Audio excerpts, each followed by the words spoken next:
to the Accredited show. I have an amazing guest that I'm introducing to you today. His name is Dr. Eric Tait out of Houston. He is an accredited investor.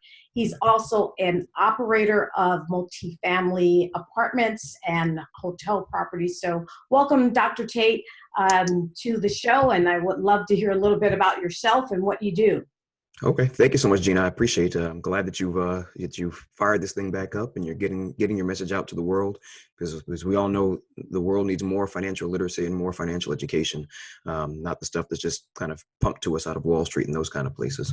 And so just a little bit about my background. I'm a physician, as you said. I actually came to Houston to go to business school and medical school. And I really just started investing on my own, my wife and I, after I got out of business school and residency. I just didn't want to be in the stock market and be beholden to kind of the vagaries of Wall Street. And so we just started investing on our own, small apartments, single family homes, those kinds of things. And then I had some physician colleagues who wanted to invest alongside us. And so I went to a securities attorney, asked him how you can do it. He said, no, just have to do this paperwork, file these documents, and you can raise all the money that you want to do different projects. And so that's what we've done. And so, as you stated, we've done apartments, we've done single family homes, we've done hotel projects. We're currently doing agricultural land. And so, I like to say that I am project agnostic. I like to just partner with a good team that's in place and then bring the capital. Or in the case of the apartment project that we're doing right now, I'm the operator on that because I wanted to tear through that myself. I may not ever do this again, but I know it from soup to nuts now on a larger scale. We did it on a smaller scale, but now we know it very well on the larger scale. Wonderful. Well, excellent. Thank you for that introduction. So tell me a little bit about your journey of kind of the accredited investor world. When I started, I didn't actually know what an accredited investor was. I kind of discovered it about 10 or 15 years ago, and would like to hear how you uncovered it, because that's not taught in school. No, not at all. And so like many of us, the purple book, as we like to say, led us on this journey. And so for me, it was Rich Dad's Guide to Investments. And so in that book, he broke down what an accredited investor was, what a sophisticated investor is. And it's just, an SEC, Securities and Exchange Commission term.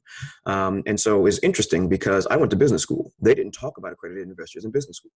Yeah. And so the indoctrination process goes all the way up to the highest levels of education when it comes to just kind of telling people to go out there and become essentially high paid employees.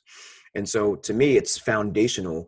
If you are an investor, or two, own a business and are going to potentially look for outside capital, you have to know these terms. You have to know who these people are, and you have to know how to speak to them. And if you are an accredited investor, you may not realize it. It's incumbent upon you to learn kind of the process of investing, because the best deals are held for those who are accredited. The things that anyone can get into from a retail standpoint are not the things that are going to make you wealthy. Yeah. Yeah. It's interesting. So when I was in corporate America, I worked for a television distribution company that you know very well. But there are a lot of people that are in corporate America that actually don't understand the type of investing that accredited investors do, although from an income level, maybe even a net worth perspective, they are accredited investors. So how has that been for your colleagues in the medical profession? Is that similar? Oh, very much so. They have no clue about those terms. The thing about it, one of the reasons that I tend to have a lot of physician investors is almost by definition, we are accredited once we start working from an income perspective. Interesting. And so it's not people think there's a form you have to fill out, or there's something you have to register. And so I'm in a lot of Facebook groups and forums with physicians, and I just explain to them, no, you by definition of income, you are accredited.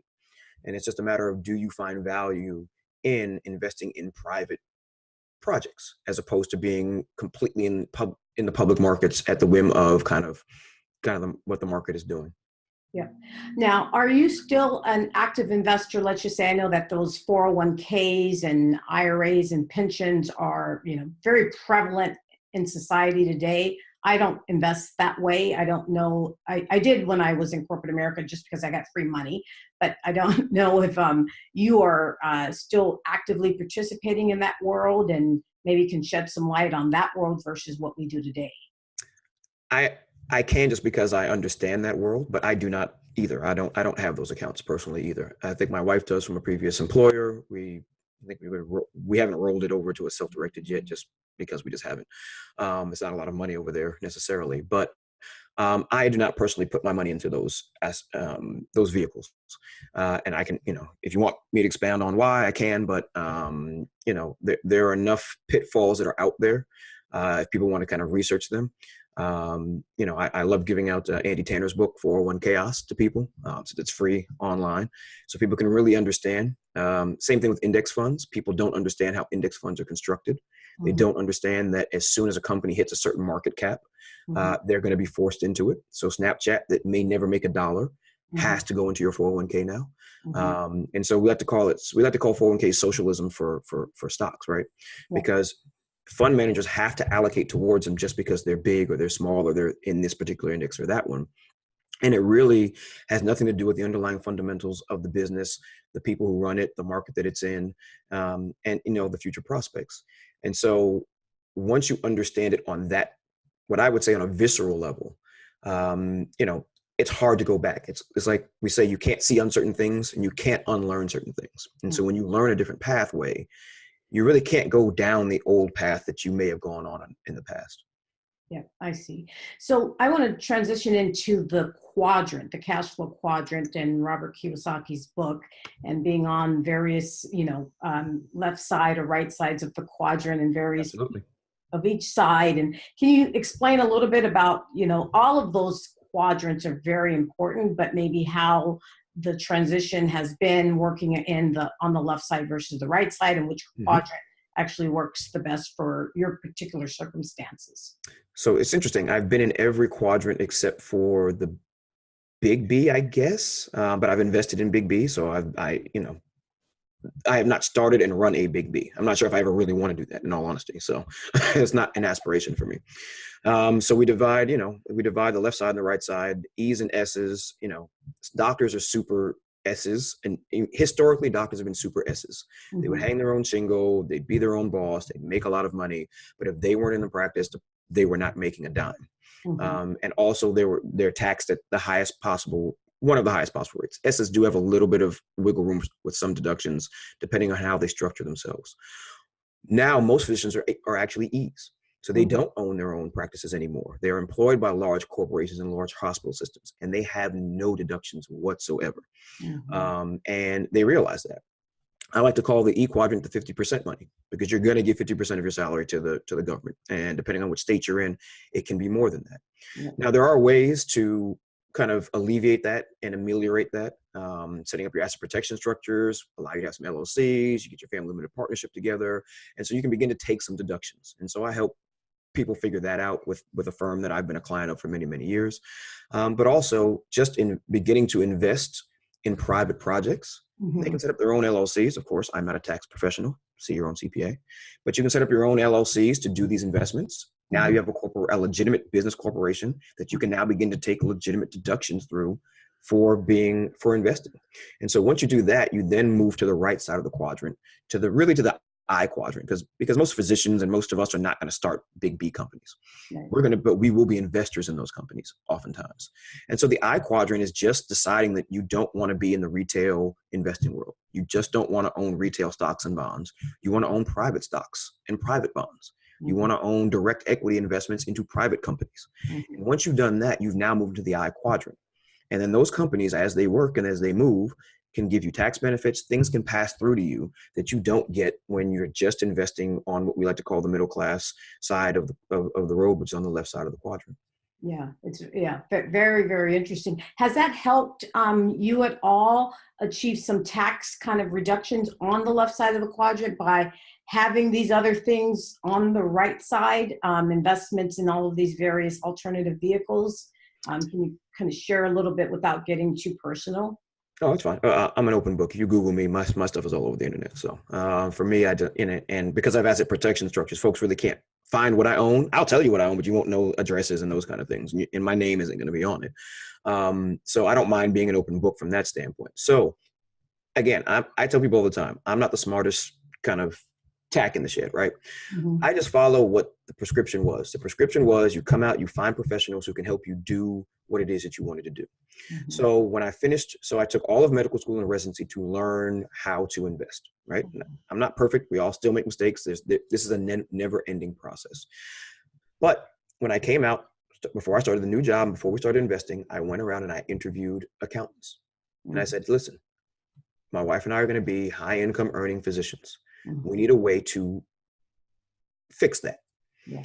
And I just kept going to accountants until one of them came and said, oh, we can do that very easily. We're going to set you up a management company over here. You'll hold your real estate over on this side. All of your loss will be dumped to the management company, which will be active because you're actively managing your real estate. And on the passive side, it's only going to pay the insurance and the taxes. And essentially, we'll create a management agreement between the two. And then we will turn your losses into active losses. I said, you're hired.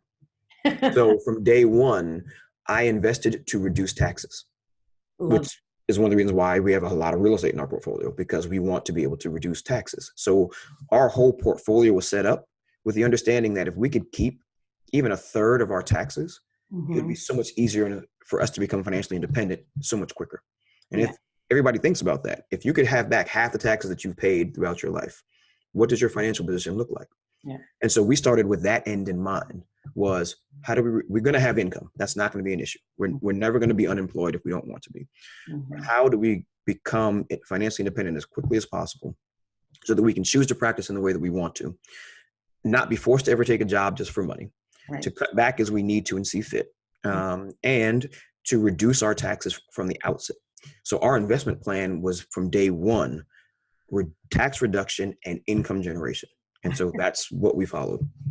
I love it. Yeah, and they just don't teach this in school. No. So thank you so much for sharing that with the audience. I also would like to ask, there's something that's in the tax code that's called a real estate professional for tax purposes. So when I was on the left side of the quadrant working in corporate America, I took advantage of that, and I wanted to see if you actually took advantage of that or not.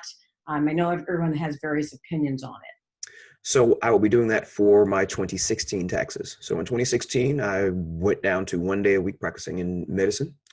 So my time is pretty well free now. And so now from an hour standpoint, if you look at because again, depends on who your tax professional is and kind of how they feel about you doing it. Because some will say, well, if you make a certain amount of money from one source and it's that source is more than real estate, then you maybe not can be a professional. But I could have done it from an hour standpoint years ago. Yeah. But now that I'm essentially down to 1 day a week, I Mhm. then have went and started my own practice, readjusted it, became an employee, dropped my salary so Mhm. that I would fall under that threshold. We'll take the rest out as distributions, and then the real estate then comes on the other side. So he feels comfortable that we'll be able to take that for me for 2016 taxes and from a go forward basis. So for this previous year, I will be going that professional status. Excellent. Now, from a let's just say a kind of this get out of the rat race perspective of having your passive income exceed your expenses and living indefinitely with passive income, percentage wise, about how far away from you are that is that goal? So, well, the problem is I have some passive income from some investments that still require me to be a physician, Hmm. and I don't count those because it still requires me to be that kind of professional. Yeah. So I will say that we've got about, and you and I know this, we've got some deals that are still cooking. Yeah. Once those start paying out, I'm done You're uh, done. with what I have from before, and so once those start kicking, I'm done. And so, but again, I won't stop because I love being a physician. I wanted to be a physician when I was 6 years old, and so for me, I have complete time freedom now, and that's all I ever wanted. For me, we're always going to be doing something. We're always Yeah. going to be adding value to the world. And so I never I never thought of retirement as something like, oh, I need to run away. I'm not one who was running away from medicine or running away from this, that, or the other. For me, was I wanted complete time freedom to do what I wanted when I wanted to do it, and I've achieved that. And for me, that was always the goal. Well, you don't look like you're 65 years old. So that whole kind of notion of work until you're 65, save money in a well-diversified portfolio of stocks, bonds, and mutual funds doesn't seem like that was your model, your recipe. So No, kind of young. no. it just didn't make it. It never made intuitive sense to me. I like to call it the magical nest egg number. It's magical because you don't know how much money you're going to need to live for the rest of your life. I don't care if you're 65 years old. The fastest growing population right now are those over 100. And so you can't tell me what medical inflation costs are going to be, regular cost of living inflation costs are going to be. You can't give me that. You don't know the day of your death. Yep. And so those three major variables, if you plug them into one of those fancy calculators, you don't know how much you need. Now, if you're walking around with 20 million, you're probably going to be okay. But if you're the average high income professional, you're going to have between $2 and $5 million net worth. Okay. And that's net worth. That's not cash flow coming in. And chances are most of that is going to be in your primary residence and it's going to be in paper assets. And so Americans tend to be ahistorical. People don't really realize that after the Great Depression, it took 25 years for the market to come back to its previous highs. It took literally a world war and the rest of the world being bombed out and the United States being the only factory essentially on the planet for our stock market to come back to where it had been in 1929. The only reason that didn't happen in the dot-com bust and in the Great Recession is because the Fed pumped all this money into Wall Street. You can look at a direct curve of the Fed's balance sheet and the S&P 500, and they almost exactly match. At some point, the Federal Reserve is going to have to take that liquidity out of the market. So then what now happens to paper assets? Right? So the question is, what is your magical number? I don't know. But what I do know is cash flow. What I do know is what comes into my pocket on a monthly, quarterly, or yearly basis from investments. And I know how much I need to live and live the life I want to live. And so for me, it's just make more intuitive sense to get paid immediately and not hope that I can try to get paid in the future. I love it. Yeah. So you're very much, it sounds like a passive income type of investor. Do you ever do capital gains, like buy stock at a low price and then sell it at a higher price? Or it doesn't sound like you're. I haven't yet. We're looking at some tech plays. We're looking at some I like to say I like to buy my stock wholesale, not retail. And so if I can get an insider play from that standpoint, we'll look at it. But again, the focus has been getting time freedom. So the whole point is get me free, get my wife free, then we'll build a portfolio for our 6X, 7X, 10X turns, right? And so it's just it's not right or wrong. It's not an either or. It's personal preference, right? Because we're all constructing the life that we want to live. And so for me, especially now with my investors who are just starting to kind of get into this world, is to build a base of base hits, singles, doubles of stuff that they can see, feel, touch, that generates income, that generates tax breaks for them. And then I will walk them up the risk curve to some of those more insider and tech kind of plays. So we look at them, and I put money into some of them, but it's not a focus. And it's certainly not a focus of the investment firm that we do for other people right now. Gotcha. Thank you. So let's transition into the types of offerings or opportunities that investors can kind of come to you, or what type of returns, asset types that you will be able to help them with today. Absolutely. So right now, we're looking at hard assets that will generate cash flow. I mean, it doesn't have to be immediately, but will generate cash flow, will generate some amount of tax breaks. And also it is backed by something real and tangible. And the only reason we're really looking at that now is just because of the debt load on the planet. And so if that debt bubble ever pops, we want to own something real. We want to own something that's really real and tangible, so that we at least have some real value there potentially, right? And so that's really kind of where we've been focusing right now. That's where kind of we've been finding a lot of opportunities. And so, again, I'm agnostic, right? We have apartments, we have hotel, we have agricultural. It doesn't really matter to me, right? If I can find a good team and a good market, because as I explained to investors, I don't care about the base asset, right? And it doesn't really matter what investment you're looking at. The base asset is there to solve a market problem. So what I'm looking for is a market problem. I can find a big enough market problem where there are more people who have that problem and less people who can provide the service or need for that problem, then I'm going to explore that. Then next, I'm looking for a team that can actually put together the solution to that problem. I see. Once I have those two, then in the end, I don't care what the bottom asset is, right? Because the asset's going to be created to solve the problem. Yeah. So I look for problems, not assets. Mm-hmm. And so that's kind of how I try to reverse engineer the process, right? And so that's why I say ultimately I'll look at anything if it makes sense, the team makes sense, and there's something tangible there right now. Now, that doesn't mean I don't introduce some of my investors to some things that are intangible and more risky that have a higher risk tolerance, but we're just not putting together funds for that right now. Gotcha. No, thank you for that clarification. So in the banks today, if people save their money, I mean, they're getting 1%, 2% at best.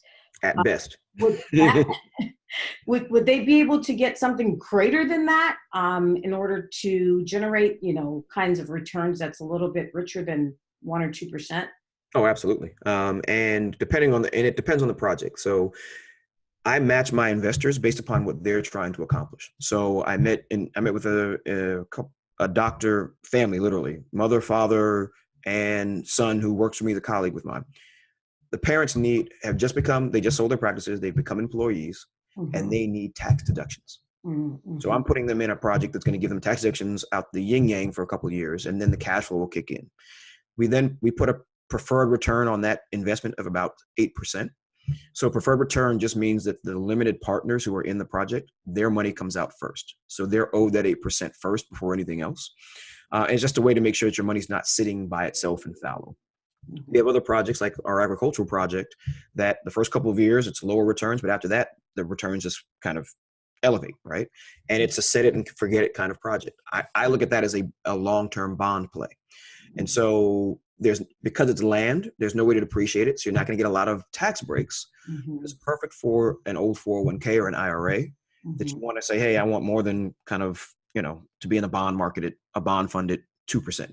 Mm-hmm. And so it's really just matching what people are trying to do in their portfolio with what projects that we have. And so I'm always trying to have something that has some tax benefits on it and something that is easy to understand, that can get people in at a low price point, that is just kind of a set it and forget it kind of project. Interesting. Yeah, I like this menu approach. Sort of, you can get a hamburger, maybe some fries, and Exactly. so that's great because everyone actually has something different or needs something different based on their, personal investment philosophy.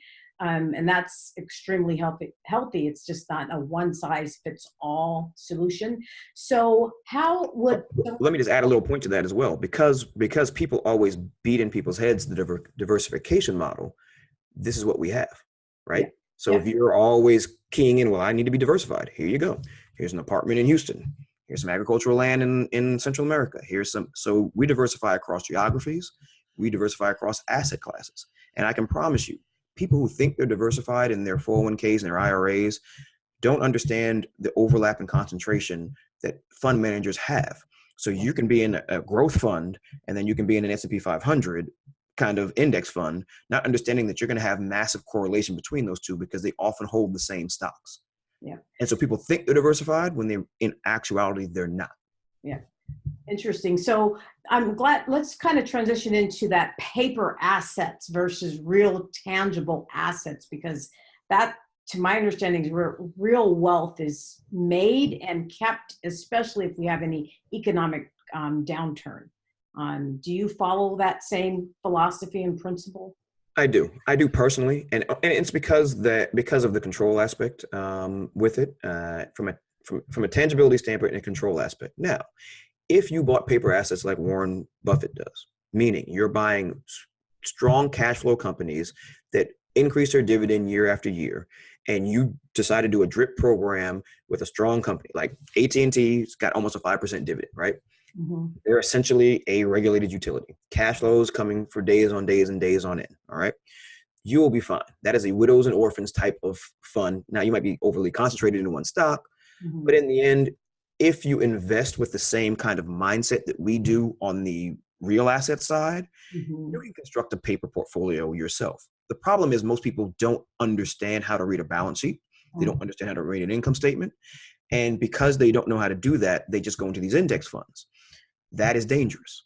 Yeah. And so the great thing about what you and I do is we actually explain to our investors, we actually show them an income statement and a balance sheet of the project. So they understand where money comes from, where money flows to, what the expenses are, and what the expected return is, and what the levers are, as I like to say, of revenue, meaning what makes the business run better, Mhm. and expenses. What are the things that we have to charge or are charged against us to make this thing happen?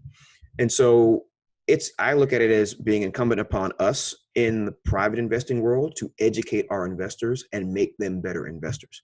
Yeah. Yep. That's just kind of how I look at it. Paper assets are not going to make you a better investor for the most part.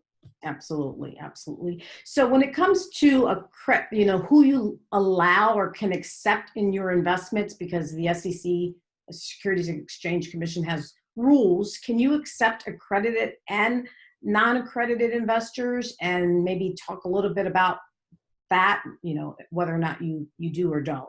Absolutely. I do accept both accredited and non-accredited. I use typically 506B exemptions. And so Mhm. I don't advertise our investments. So you're not going to go on to Google and you might see me doing something like, oh, he must be invested in that, but there's no offering there, right? And so with that, I can take up to 35 non-accredited investors in our projects. Now, I tend to focus on physicians. I don't exclude other people who are not physicians, but by focusing on physicians, one, I know that they have a massive pain point.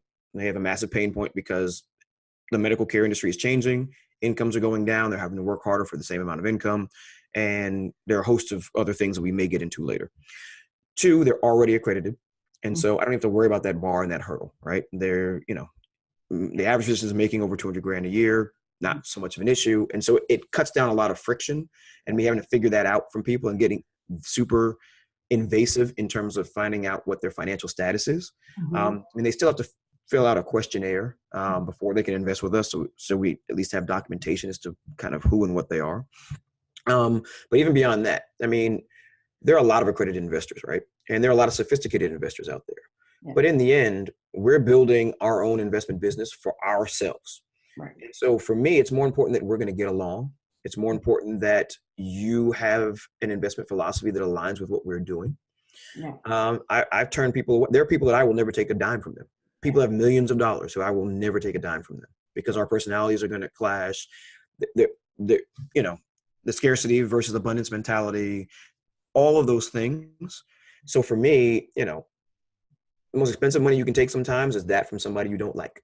And so the whole point is why me still being a physician and still having income on that side, I don't have to do projects to make a living, Right. right? Right. I do projects because that's where I want to invest my own money. And Yes. then I'm allowing my friends and colleagues to come and invest alongside us. And Yes. so for me, the money's not the issue. For me, people who are openness, who want to learn, who want to connect with a larger network, because we have a very deep network and can get people into access to a lot of different things, Mhm. and who just are going to bring joy to knowing them and are going to be people that I want to be around. Yeah. And so to me, that's more important than anything else because I can teach somebody how to be a better investor if they have Mhm. an open mind. And so for me, that's more important than anything. Yep. Not all money is the same money. I would definitely agree. Not all money's good money. Yeah. And so, do you actually allow, let's just say, investors that might have a self-directed IRA invest in your opportunities, or not?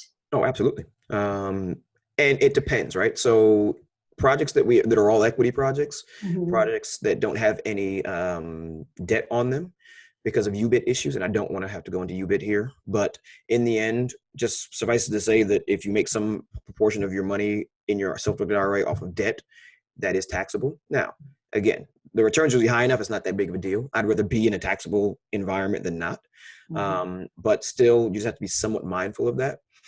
And so that's why I love our agricultural project for self-directed IRAs. That's just it's the perfect investment for self-directed IRAs in my estimation from a tax standpoint in those. Now, I'm not promising future investments. I'm just saying from a structural standpoint, it's great kind of project for self-directed IRAs.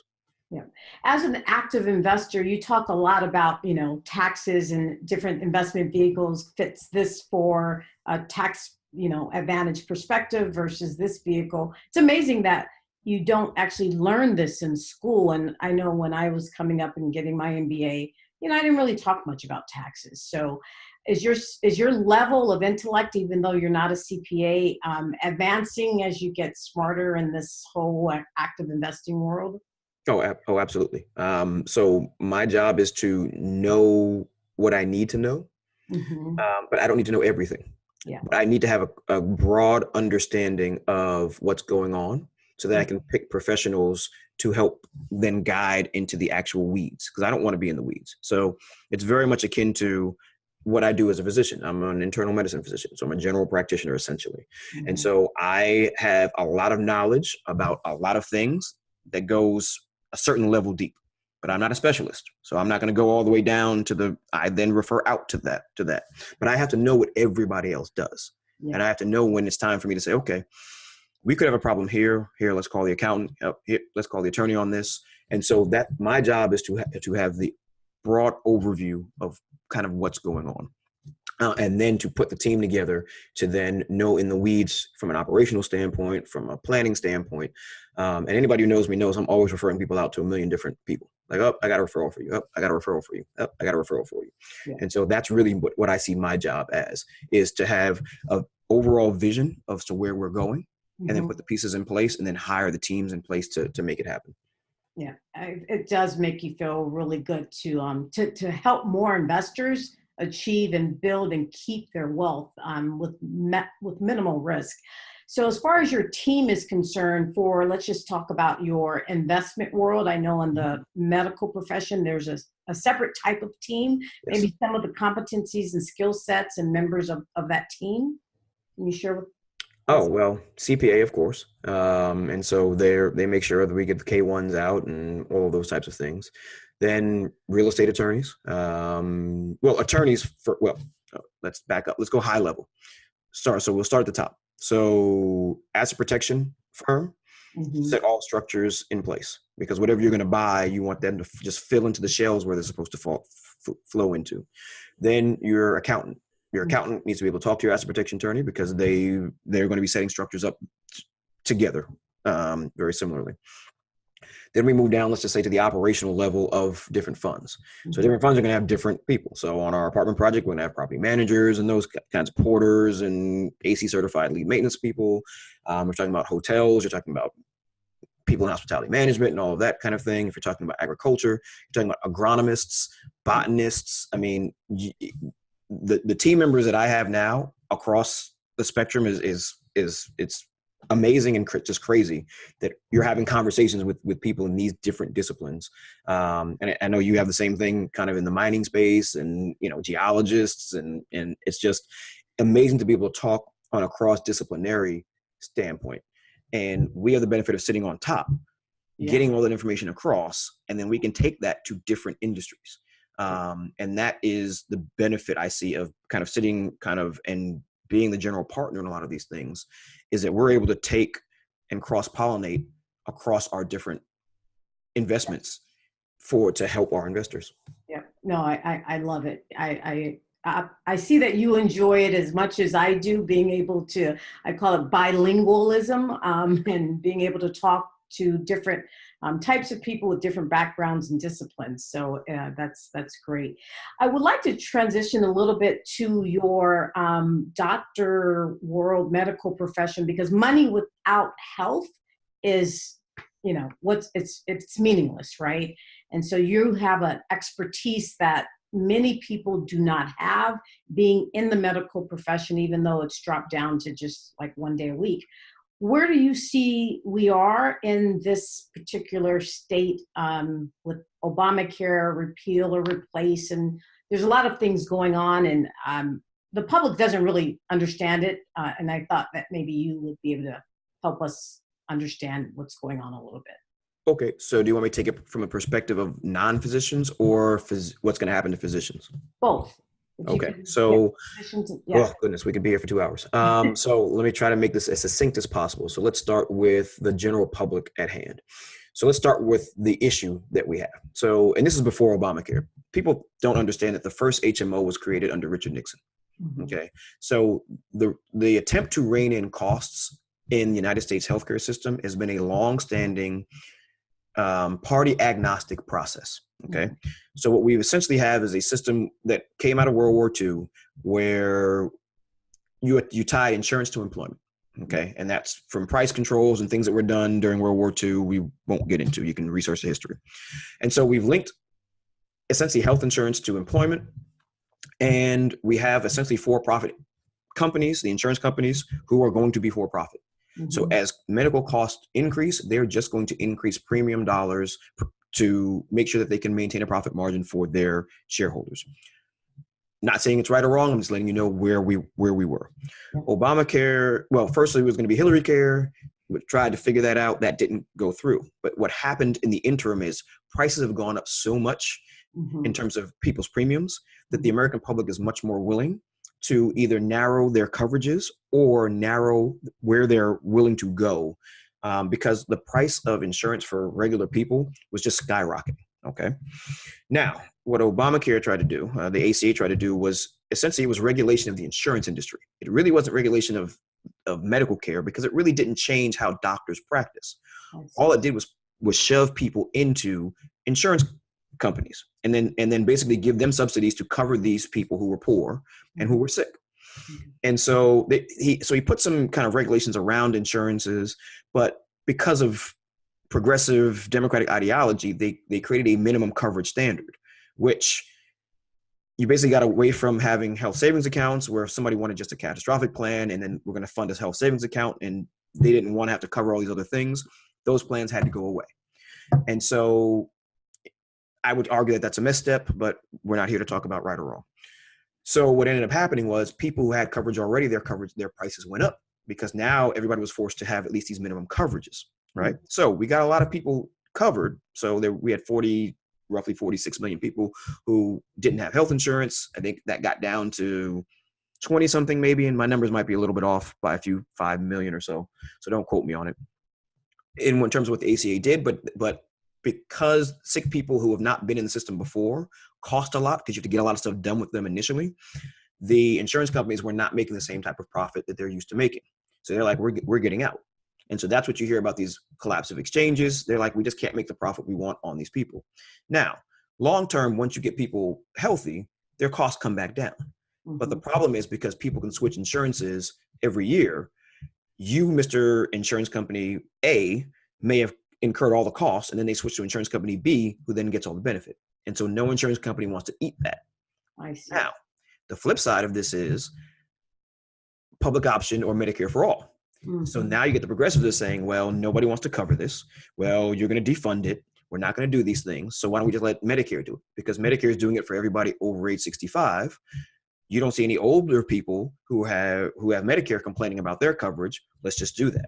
Now, understand, if that happens, we will be in a single payer system because for-profit insurance companies cannot compete with a government-run option.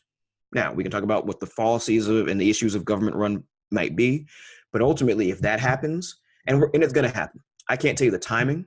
So my business degree is in healthcare management and entrepreneurship. So I studied this stuff, okay? We will eventually be at a point where the government is going to administer all of this. Because right now, more than 50% of all healthcare payments are paid by the government, either state or federal. So he or she who owns the gold makes the rules. Yes. So that's going to happen because let's just say our current president defunds, the insurance market breaks. Someone like yourself tries to go out and buy insurance, and you have the means to, but somebody who doesn't have the means to is going to cost them $15,000 to $20,000 a year. Right? Yeah. That's untenable for many families. Yeah. So what are they going to do? They're going to cry to their politicians. Yeah. One of the reasons why Obamacare was not defunded and was not repealed is because red state Republicans have a ton of constituents who are on Obamacare, and they knew if they repealed it, they would get voted out. It's hard to take away benefits once they've been given. Yeah. And so in the end, this is a fait accompli. We just don't know what the timing is going to be, but the government is going to have a larger and larger role in medical care in the future. Now, flip to the physician side of things. As I stated earlier, physicians historically had been independent, and now we're moving to what I like to say from the agrarian age, cottage age industry, we're now moving into the industrial age. So medicine is not really even in the industrial age yet in terms of standardizations, processes, those kinds of things. Now, many physicians lament and say, well, we don't believe in cookie cutter medicine, but there are lots of studies to show that people get treated differently depending on where they are in the country. That makes no sense. So you have all of these hospitals and bigger clinics hiring physicians now. Mm-hmm. which is what the government wants. The government is incentivizing that to happen because they're giving them higher payments if you're in these vertically integrated systems. So doctors are losing autonomy. They're also losing, in many ways, some of their income in Mm-hmm. that process. And I won't go into all that, but it's happening. So most of the primary care physicians have already sold out and are already employed. Okay. So that's why it's very hard for you to find primary care doctors, and, there's not a lot of money in it, and we do the most work. The specialists are now getting squeezed. So the government is cutting their reimbursements, and then the private insurers are following behind it. And so what you have is a group of people who control the healthcare system in terms of our ordering, but don't control the healthcare dollars. So we're getting dictated to, even though nothing gets run without us. So that's Yeah. a very disconcerting feeling when you're in a system that you can't control, but can't run without you. Yeah. So there's a lot of physician dissatisfaction right now, and they're trying to figure out ways to either get out of medicine or do it less or what have you. And so my value proposition is just one of, well, the thing you're really complaining about is money and working too hard. Well, Right. you can use your investment portfolio to make money, Right. so that you can then cut back on your working. Yeah. So then, because we all like being physicians for the most part, Right.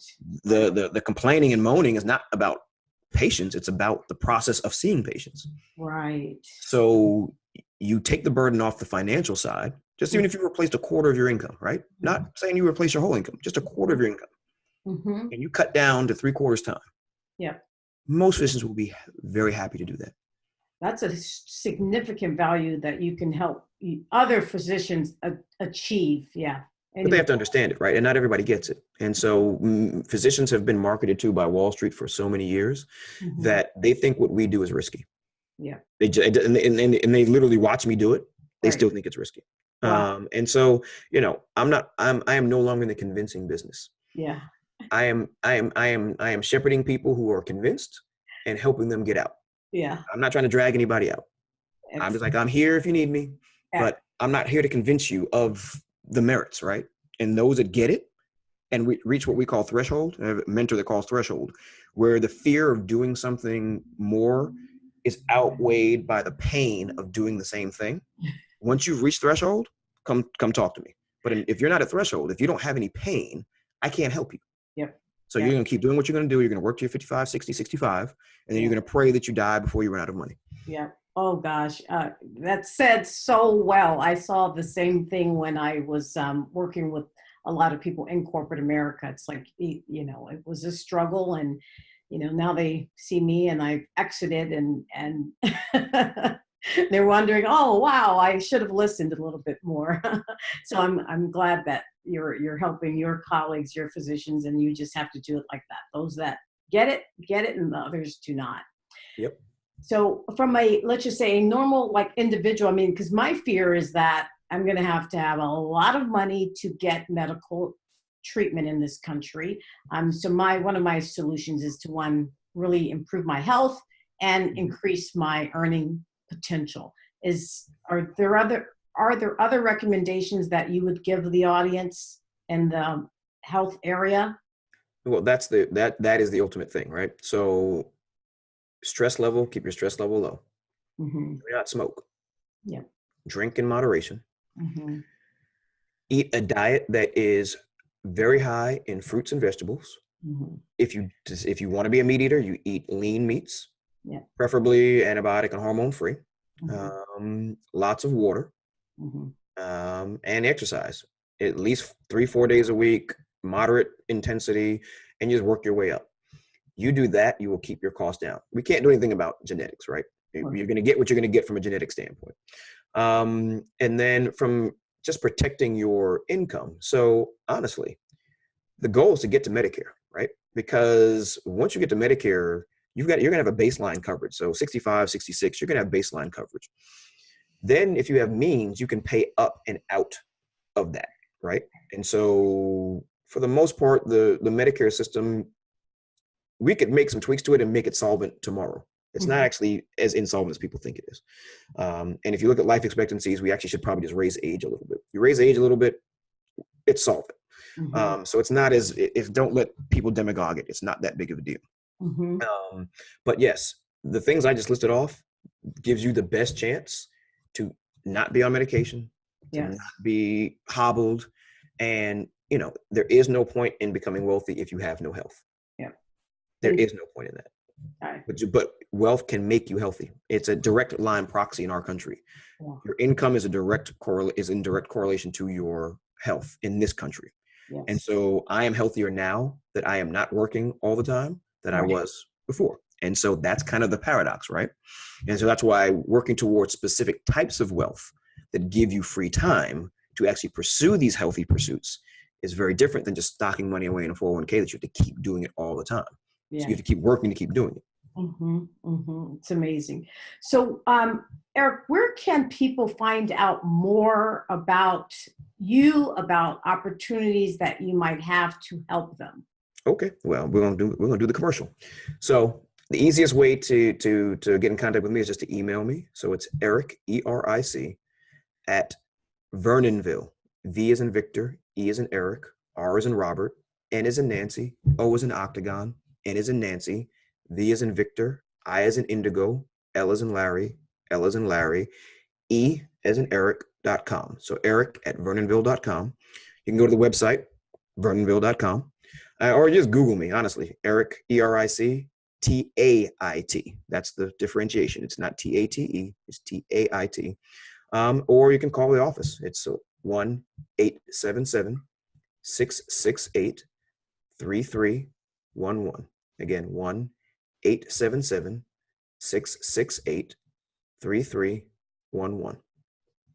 Well, thank you so much for, that wealth of information on all fronts. And I'm sure the audience is going to get just a lot of information and value out of this. If there's anyone that has missed this information, they could actually get it on my website. It will be in the show notes.